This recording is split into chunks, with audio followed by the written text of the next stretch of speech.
Eze is a new guy is coming into the team. In terms of creativity, Eze offers a lot. But I'm also thinking, in terms of numbers, what does Eze have? I mean, Martinelli is the kind of player that cannot guarantee you, say, 10 to 15 goals a season. Odegaard is the same thing. Can Eze do that?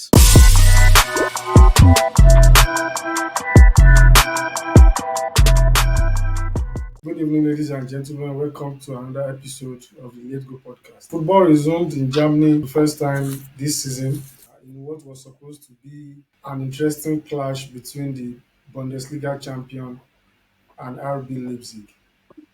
It ended up being a thumping by Bayern, who went away with a six goal spanking of Leipzig. Match day two of the English Premier League also resumed this night with Enzo Maresca's Chelsea picking up their first win of the season. Tomorrow we'll be having football resume in Italy with interesting clash across the country with Sassuolo taking on Napoli, defending champion. Roma, the new face Roma taking on Bologna at the Stadio Olimpico.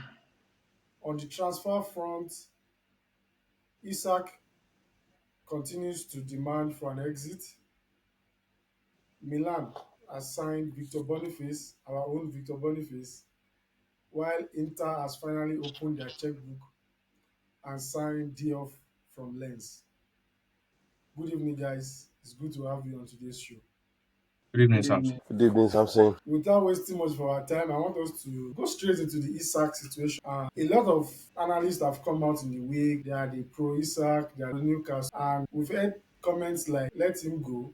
There's no point keeping Yinka. Do you share that opinion? Newcastle should be the bigger person and let Isak go. Well, there's really no way to put this. I'm not quite sure. I'm not quite sure where I stand in this whole drama, so to speak. I do agree with those that say that there's no point keeping a disgruntled player because that, if you keep him, you would always have doubt at the back of your mind anytime things do not go well. Say he does not perform well, you'd always wonder if he's giving everything. You'd always wonder if he's performing to the best of his ability. But at the same time, we're talking about two entities that have a contract between each other. Isak is under contract to Newcastle, a 3-year contract, if I'm not mistaken. And at the very least, you would expect him to be professional and honor his contract. Now, whatever may have happened in the background, we're not particularly sure. It's possible that certain promises may have been made. It looks like this summer is a summer of promises, by the way. Broken Certain pro promises. or would I say last summer was the summer of promises, and then those promises are coming back to bite, to bite clubs or players in the behind this summer. But certain promises may have been made, in the past. So we're not particularly privy to that part of the relationship between the player and the club. But if promises were made, then I expect whoever made promises to fulfill their end of the promise. I think Newcastle, to a large extent, overplayed their hand this summer by thinking that they could maybe go for a player first, like Ekitike, Cheshko, before then sitting down to say we want to sell Isak. I understand why they've done that, because if they had that Isak money, then a lot of clubs would have, taken them to the cleaners when it's time to buy a replacement for him. So they probably thought it was best to go for a replacement first before then sitting Before down with selling. club, to say they want to sell. But it has happened, it has happened. The player wants to leave. The player has gone as far as, not coming to training. He has said he's not going to play for the club anymore. He has released an official statement. There's a very good offer on the table, if you ask me. I would say take the offer. And with how many days left in the transfer window now? Say about 9 days Yes. now.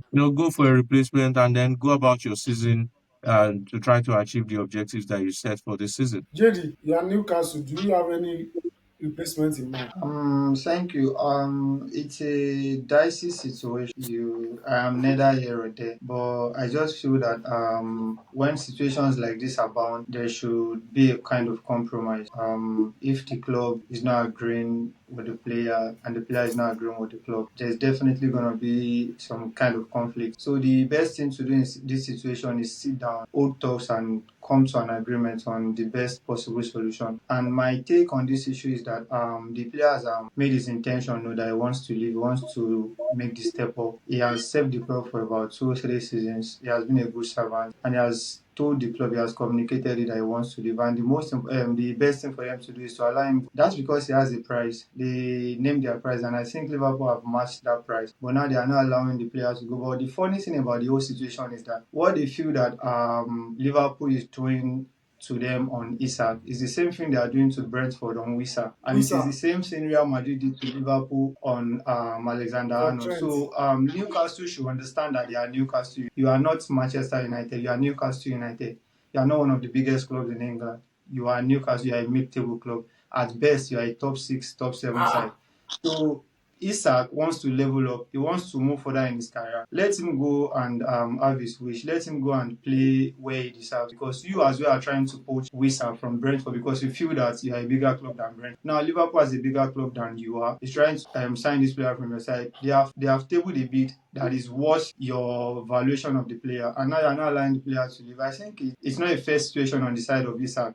Now Liverpool, as Olon's rightly said, they are overstating their importance. They are kind of towing too much on this one. Like Owen rightly said, Owen is the only person that I've listened to and I've given a fair assessment. So I think they should just try and bury their hatchet and just let the guy. Personally, I feel the evaluation is fair, and the good thing is that Liverpool are ready to meet that. With 130 million, you can get in Wisa and probably a Nicholas Jackson. They can even come for Marcus Liverpool are Thuram even willing to for go up. 80 million. Liverpool are willing to go as high as 140. Liverpool wants to go as high as 140. Yinka, this is not a bid. You are not. This is not an If auction. Thuram wants to leave, I'll gladly take 80 million, to be honest. So there are a number We of can give up options to that they them for can. 70 to 80 million. We can give There him are, up for Aha. there 70 are to 80 at million. least there are reasonable options that they can come in. There's Marcus Thuram that Yinka has just put on the market. There's Santiago Jimenez in Milan. There is Wisa from Brentford. There's Jimenez is Nicolas actually Jackson not a at bad Chelsea. striker. Who is that? There's Walter Matt, Jimenez or is not a bad what's the striker. guy's name? The boy that The Bayern is trying to Stuttgart put, boy. yes, from Stuttgart. I The mean, if you give Stuttgart them boy. 80 to The 90 Stuttgart million, boy wants to go to. The Stuttgart boy wants to go to Botemade. Bayern. So that might be. yeah, it could be But tricky, then, but in the face of money, Premier League Stuttgart appeal are as well. playing a hard ball. and if you promise him Stuttgart again themselves are that playing a hard ball. when Bayern come, we'll let you go, they might be able to do the deal. Anyways, moving on from Isak. During the week, Arsenal performed a Formula One maneuvering when they hijacked Eberechi Eze from the jaws of Tottenham Hotspur. It was a scene from a Formula One race. Eberechi Eze is now an Arsenal player. Cass, I have reserved you for this The North for this London Grand question. Prix. Our North London professional. Eze has joined Arsenal owing to the fact that Kai Havertz is now injured. Is it how much of a boost would you consider that transfer for Arsenal's title push this season, Cass? Thank you, Samson. Well, I would say it's actually it has changed the dynamics of the run for the title this season in terms of the EPL, and even we can go as far as talking about the Champions League if we want to be really fair Champions League, eh? on them. Yes, because I'll tell you for a Let's fact have it. that Let's have the it. inconsistency from Odegaard and Martinelli can affect the whole team in general. You can see the things that Martinelli will do at times, and you wonder what's going on here. What is this guy exactly doing? He's got the lungs, he's got the energy, but the technique is not there, which is what Nobody can bench only Martinelli Shout. you'll be surprised. And Not, there's not, no player that not, cannot be not in benched. Arteta's lifetime. So now that is where I was going to finish the conversation. That it's one thing to have players, it's one thing to be able to make use to maximize those players. So signing Eze is one thing, being able to like get the best out of him is another thing. So this is a signing like coming pretty late, in my opinion. They should have probably signed him last season, even 2 seasons ago. They knew they needed, but I don't know. Probably Arsenal fans should even thank Kai Havertz. They should not thank Arsenal. They should just go and thank Kai Havertz for that injury really open them up to say, okay, They we will need to name do a stand something. after Because him. probably without the injury, without Havertz getting injured, maybe they would have probably just remained the same. And like I said, they always just want to keep that one slot open to say, okay, let us just manage this slot the way it is. But this season, it seems they want to go all, and I'm happy for them. I'm happy for their fans. I can see I've received a lot of threats, not death threats, anyways, saying now we are back, we are winning, and we are rooting for them. We want them to win. But if it goes otherwise, we will still come here to say what we always say every time. So, but let's I just see how know. it goes. Anyways, Once of the Yinka, mouth. tactically, how do you see Eze fitting into that Arsenal team? Okay, so we had a brief discussion about this in the group, if you remember. The ideal thing that you would think would be the Odegaard role, but then that poses a problem because Odegaard is the captain. We wouldn't say, he wouldn't speak well of Arteta. He just bring in a player to bench the captain. For me, at least in my opinion, it doesn't speak well. So I'm thinking if Eze is Especially a unable. captain that has been coming under fire. Well, exactly. So if he's not able to bench Odegaard, for example, the next best place that I see him playing would be on the left wing, where you have Martinelli. But then I'm thinking Martinelli offers a lot, especially defensively. He may not have been, quite himself on the attacking side, but he does work hard on that wing. He runs the flank quite well, but tracks back, runs forward, tries his best, basically. Eze is a new guy, is coming into the team. In terms of creativity, Eze offers a lot. But I'm also thinking, in terms of numbers, what does Eze have? I mean, Martinelli is the kind of player that cannot guarantee you, say, 10 to 15 goals a season. Odegaard is the same thing. Can Eze do that? If you ask me, the answer is no. So, Martinelli even have better numbers. if I look at it holistically, while I think that Eze improves them in terms of having a better option, maybe off the bench, or maybe if Eze starts, for example, whoever is going to come off the bench is going to be of, a certain level of Better quality, quality. you know.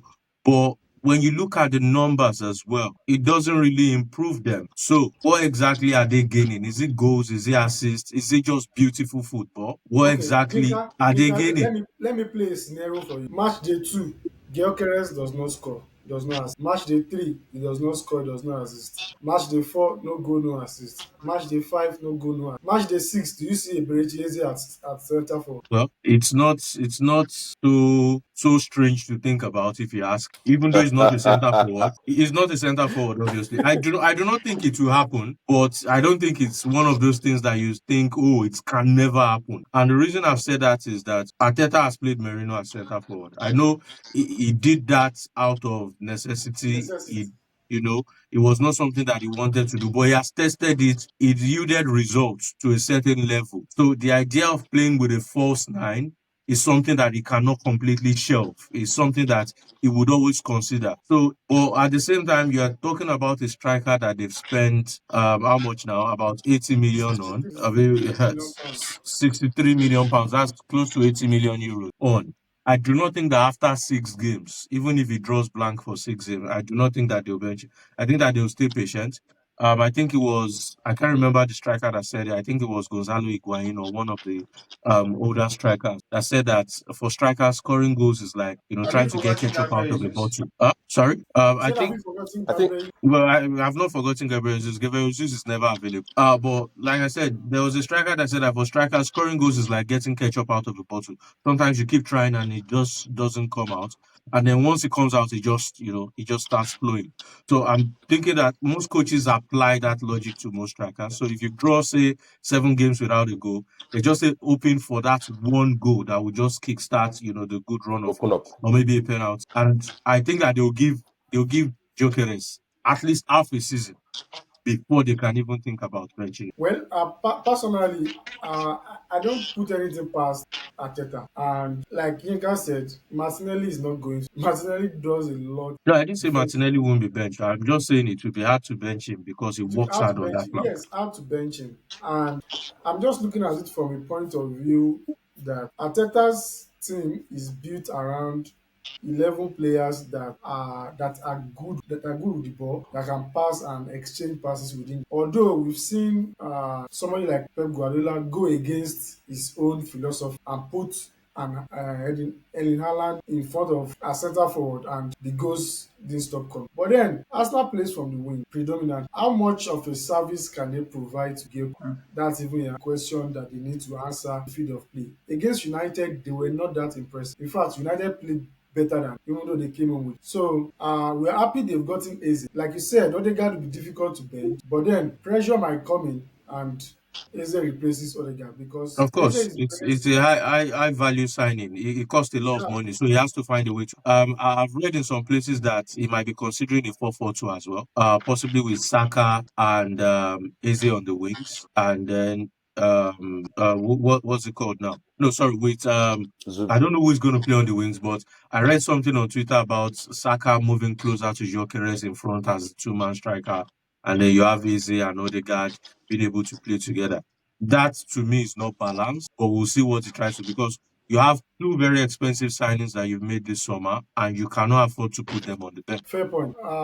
JD, any addition? Um, I'll just chip in something. Why I feel that the Eze sign is very important. I feel that his integration should be treated more important. That's because I really do not see how he slots in directly into the Arsenal. The only person that I would have been able to bench is definitely Odegaard, but he's the captain of the side. So it's very difficult to put him on bench. So and I do not see him playing on the left wing because Martinelli offers just more than attacking contributions. He runs the flanks, he supports defensively, and all of those things. I do not see Eze working as much as that. Martinelli is like the defensive attacker that they have in that team. So he's the one that runs the strings when they are without the ball. So I feel if they are going to make a tweak to their setup, as in their formation, he could probably be able to accommodate Ace. But as it is now, right now, I do not see him slotting in directly. Maybe gradually. In the way the season progresses, in the course of the campaign, he might become a starter if he proves himself, of course. But the only person that I feel that he can outrightly bench is Odegaard. But I do not see that happening for now. Fair point. Like I said earlier, the English Premier League resumed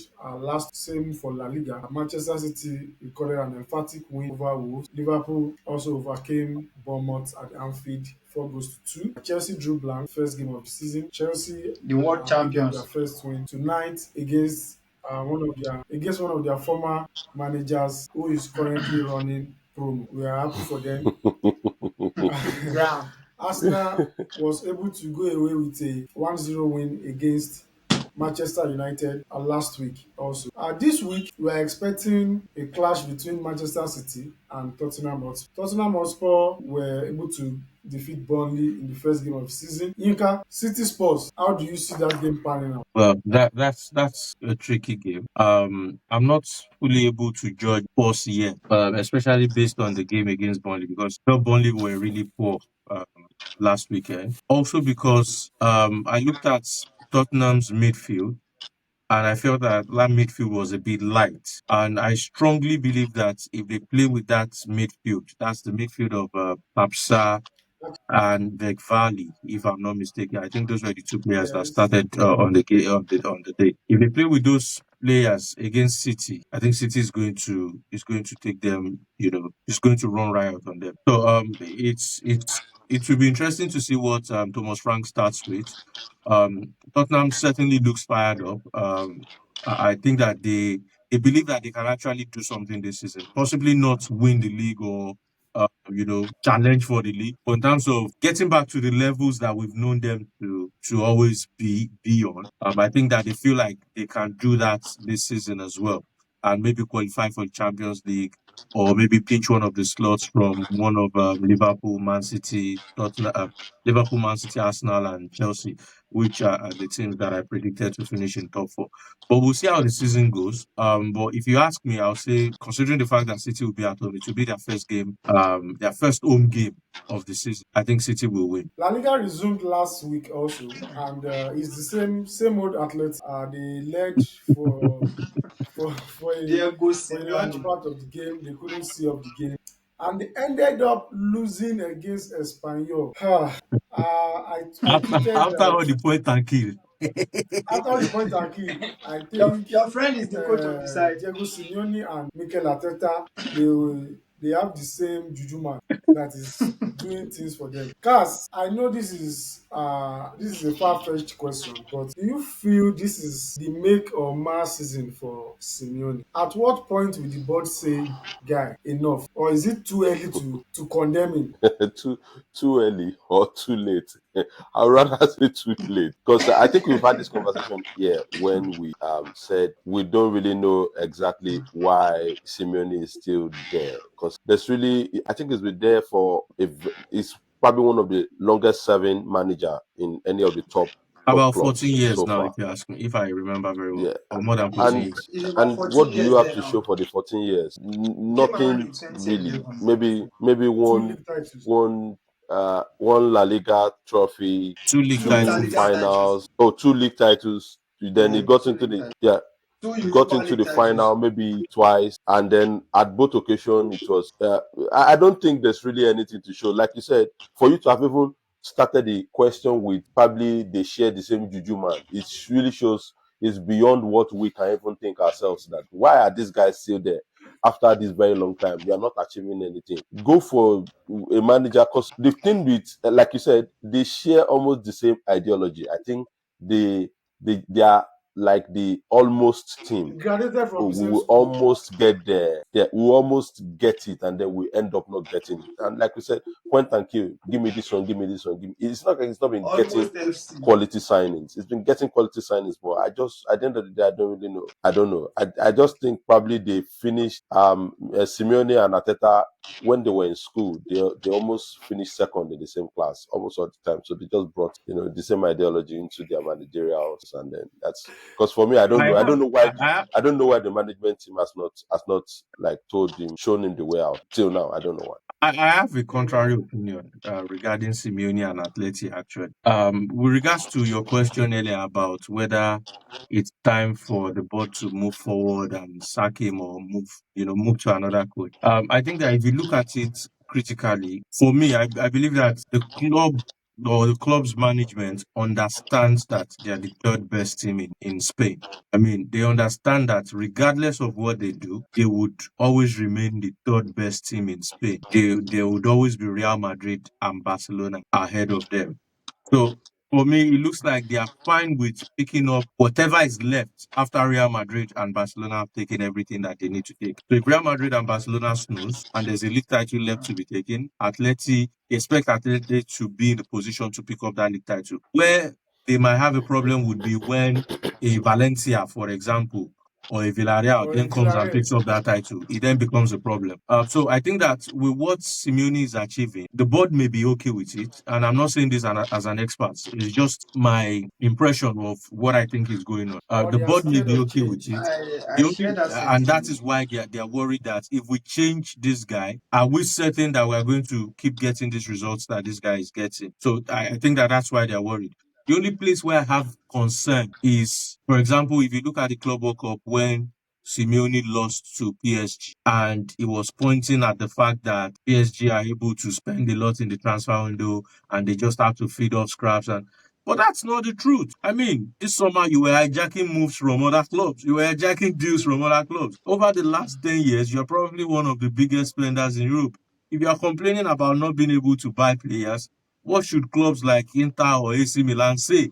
I So wonder you do have that ability to say this is the player I want and your club will get it for you. You might not have that Julian power like Real Alvarez. Madrid and Alvarez Barca. cost them. Exactly. So Alvarez they might left. they might not have the kind of attraction or power like Real Madrid and Barca, but they are not completely bad to the extent that you think that they do not have the money to attract, players, or they do not have that attraction.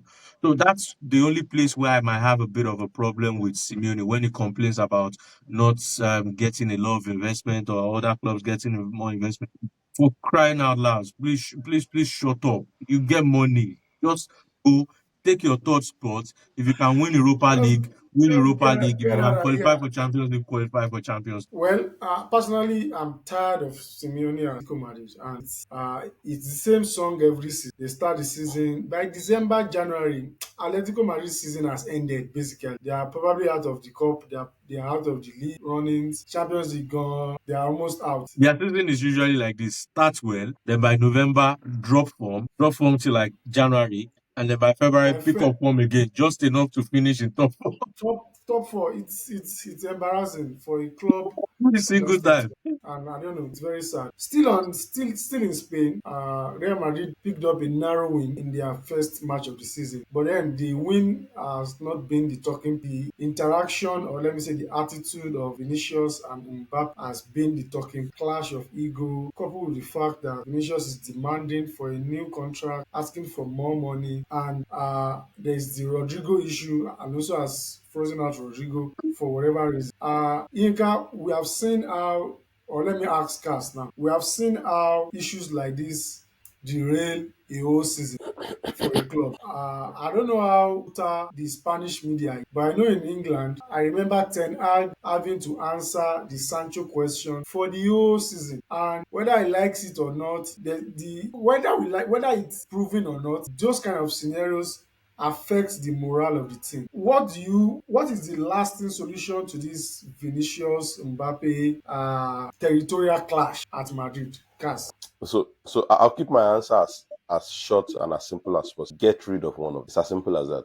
Just get rid Yeah. of one of. The thing is, yes, you see, the thing is, sometimes when they were even going for Mbappe, I remember back then we had conversations around: do you really need Was it Mbappe? necessary? Was it necessary? But now you have brought in Mbappe, and now it's affecting the whole setup. You are having issues because imagine there was no Vinicius and they had Mbappe playing on the wings. Probably they would have gone for Isak now to probably be their point man. But because they can't even settle the rift between Vinicius and Mbappe, it's making it hard to even think outside the box. The only problem they keep facing, instead of facing the real problem of actually getting a point man that can, that would be in front of these guys, they are still trying to settle a menial problem of who should do my wing, don't play close to the left. I was here before, you were here before, and it's not really a good thing for a big club like Real Madrid. And that is even what happens when all you are bent on doing is you just want to bring in all the star players. If imagine, I'm just saying, for example, Mbappe was not in the class of what he is now, but he's actually a good player, but not in terms of his presence and social media. It's not a star boy of France, for example. He will stay in front and play in front and not drift. But now these guys can play against the will of the manager because these guys are big boys now. They don't care. And that's why Vinicius will hold them to any length to get whatever amount he wants to get from them. He doesn't care. So for me, the only solution is just get rid, because we said this thing throughout last season and it has started this season again, and it will affect them this season again if they are not careful. So they just need to get rid of one of them, and I think they're getting rid of Zimbabwe. So we know what the answer is. Or keep the two. So to a large extent, I think I agree with Kat. I'm just going to go further and say sell Vinicius. Obviously, I think that one of them has to leave. There are a number of reasons why I think that Vinicius is the one that has. I think that he stayed, quite long at Real Madrid. Mbappe has just joined. Also, I believe that Mbappe has a bigger profile than Vinicius. So in Of terms course. of the brand and the kind of image that Real Madrid wants to portray, Mbappe fits that perfectly. There's also the issue with Vinicius's off the pitch. Would I call them off the pitch? Because most of them happen on the pitch anyway. There's also the drama that is attached, the baggage that Vinicius brings along with him. There's that. And obviously, there's the tactical angle with both players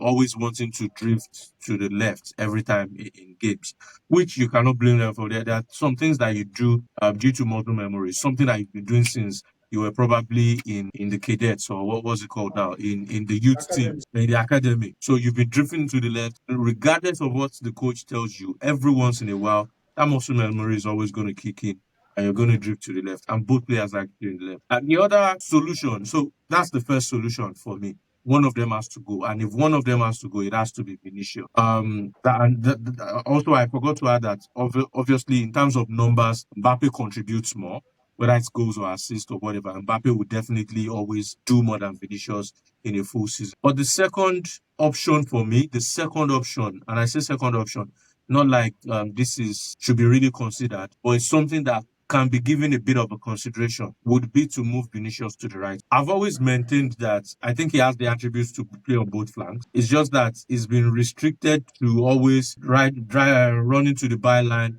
or trying to cut in to play shots. I think that Vinicius can get very good crosses. I think he's a decent dribbler. If he plays on the right, he can cause just as much damage as he does on the left. So to prevent an issue, especially if you put He can converge in the middle, Mbappe and Vinicius. you get so especially with their current situation where they are trying to offload Rodrigo.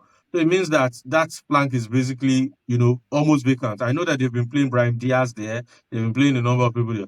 But Brahim Diaz is not as good as Vinicius. So if you have an attack of Vinicius on the right, Mbappe on the left, then you get in a proper centre forward. And I've always said Isak would be perfect for Real Madrid.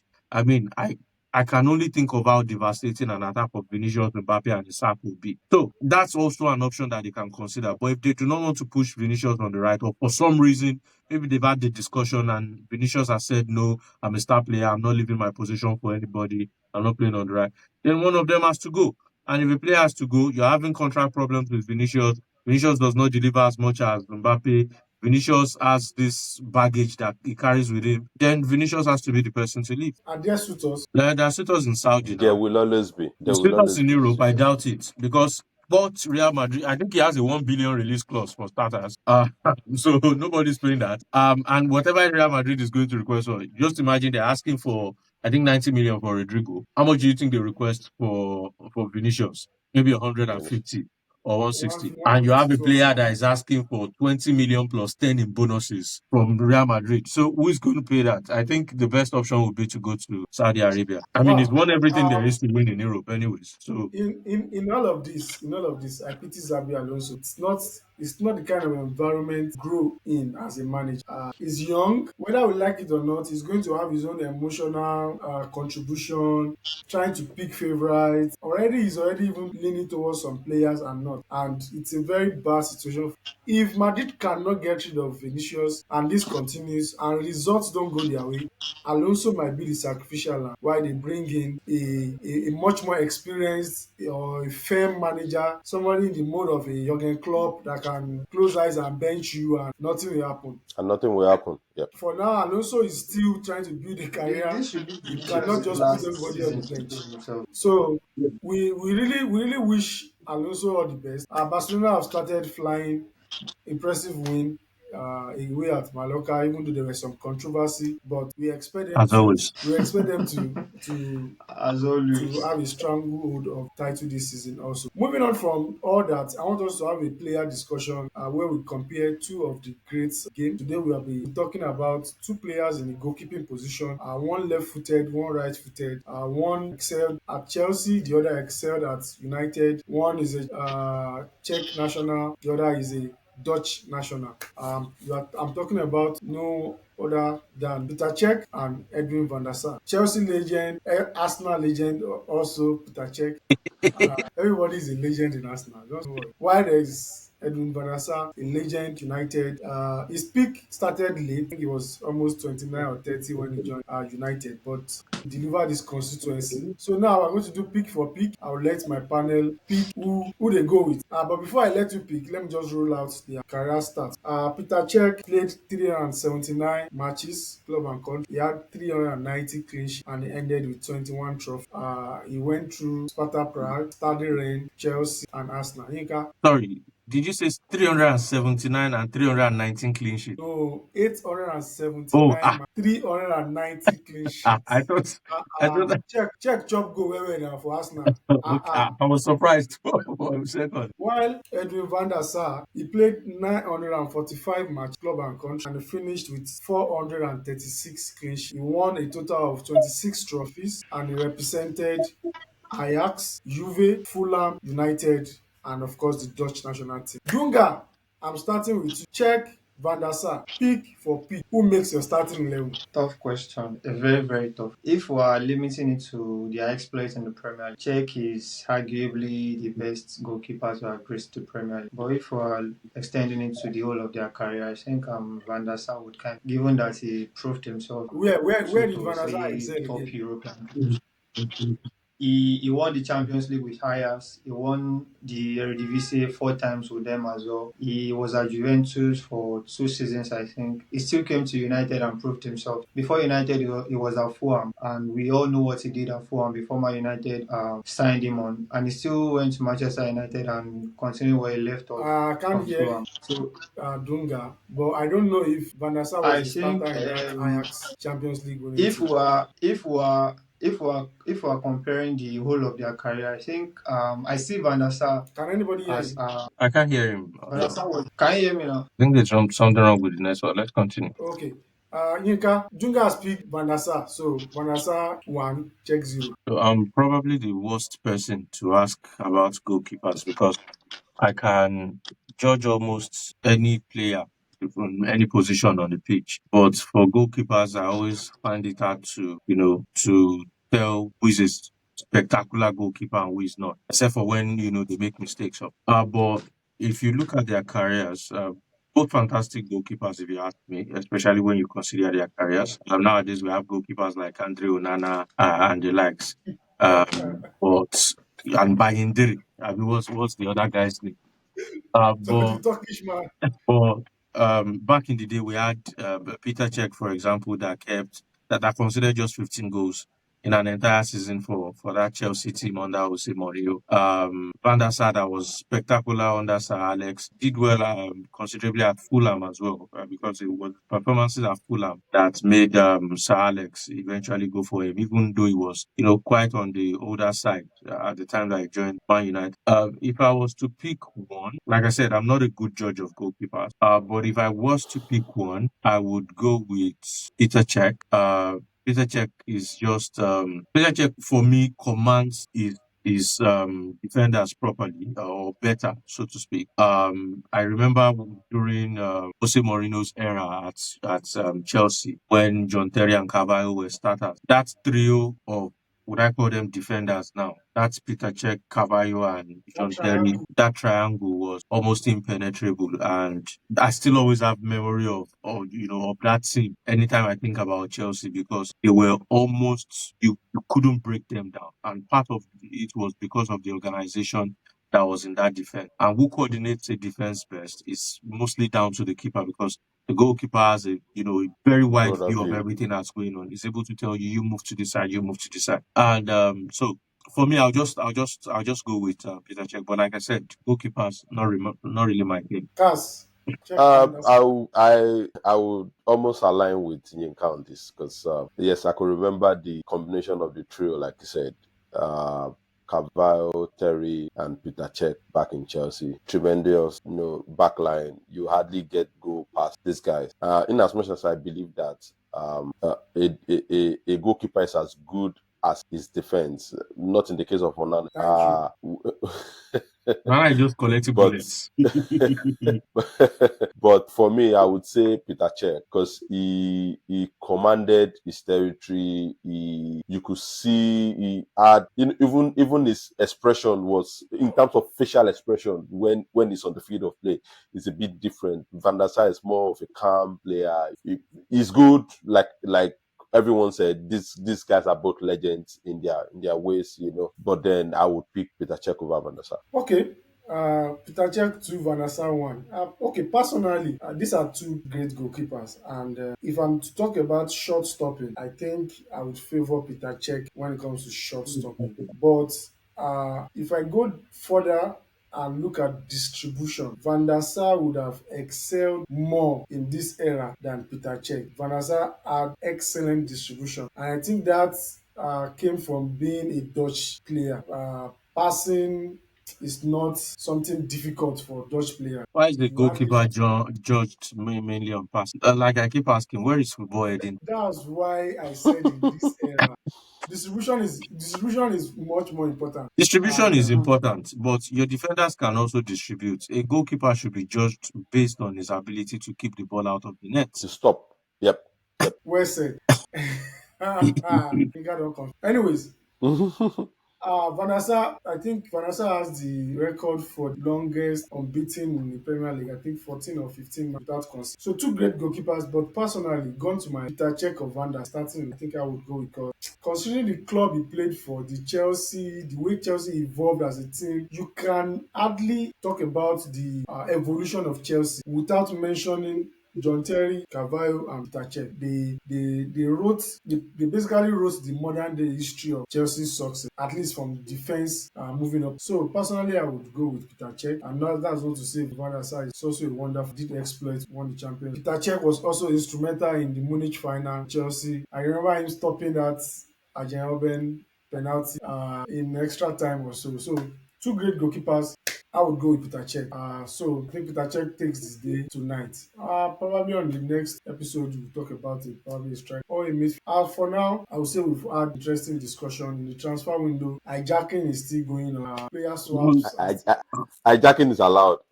Club owners should stop making promises that you cannot fulfill. Well, it's their player. Did they write it anyway? But they said Lookman says hi. Lookman says hi. Lookman will beg. He has returned to training. He will beg and he will take fine. I still think something will happen on the Lookman front. I just don't know how it's going to happen. It might not be with Inter, but I think something's going to happen. I think with the Kopama injury, I don't know how serious. Chelsea might be very interested in Lookman now. I heard Arsenal are also interested. So It was an injury in warm-up now, so it can't be so serious. I don't think Arsenal will go for him. Can't think of any Premier League team going for him. I don't think Arsenal will go for him, especially with Maybe Crystal Palace. Crystal Palace might want to replace him. Would you want to go to Crystal Palace? Newcastle. Maybe Newcastle. Newcastle Maybe Newcastle. should be going for Lookman. I don't know why. Going for yeah, they should. Anyways, it's been an interesting time on the show. Thank you guys for your time. I wish your teams the best of luck in the opening weekend of the Italian We Serie need A. it too. We need it. Both of us have new coaches anyway, so all the best to everybody. Till we meet again, please follow us on all our social media handles. To our fans at home, we thank you, we love you. Please watch the videos, make your comment back, and we look forward to providing you more interesting content. To my guys on the panel, have a wonderful night. Ciao, ciao. Thank you.